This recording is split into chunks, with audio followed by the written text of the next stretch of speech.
मैं के बारत खातिर फलवा जुटा दिया। छठी मैं के बारत खातिर फलवा जुटा दिया। फलवा जुटा दिया। केला सुपनारियल पिया आहा मंगवा दिया। केला सुपनारियल पिया आहा मंगवा दिया। छठी माई के व्रत खातिर फलवा जुटा दिया। छठी माई के व्रत खातिर फलवा जुटा दिया। केला सुपनारियल पिया आहा मंगवा दिया। केला सुपनारियल पिया आहा मंगवा दिया। छठी माई के व्रत खातिर फलवा जुटा दिया। छठी माई के व्रत खातिर फलवा जुटा दिया।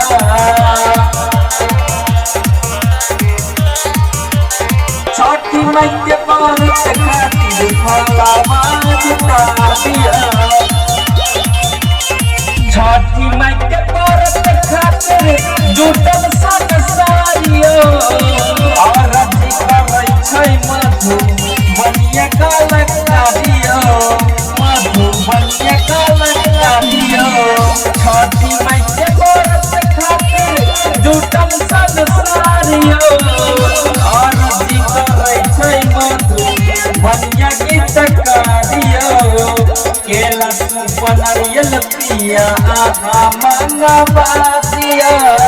केला सुपनारियल पिया आहा मंगवा दिया। छठी माई के व्रत खातिर फलवा जुटा दिया। छठी माई के व्रत खातिर फलवा जुटा दिया।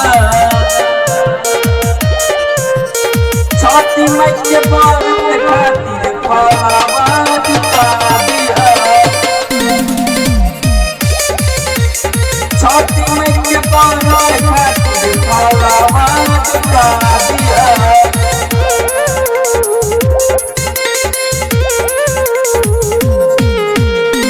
सुनै छी कि नया नया गाना बनाबै छै।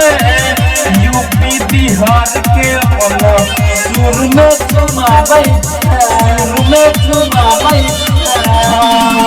सुनै छी कि नया नया गाना बनाबै छै। यूपी बिहार के अपना सुर में सुनाबै छै। केला सुपनारियल पिया आहा मंगवा दिया। केला सुपनारियल पिया आहा मंगवा दिया। दीननाथ के व्रत खातिर फलवा जुटा दिया। छठी माई के व्रत खातिर फलवा जुटा दिया। केला सुपनारियल पिया आहा मंगवा दिया। केला सुपनारियल पिया आहा मंगवा दिया। छठी माई के व्रत खातिर फलवा जुटा दिया। छठी माई के व्रत खातिर फलवा जुटा दिया। छठी माई के व्रत खातिर फलवा जुटा दिया।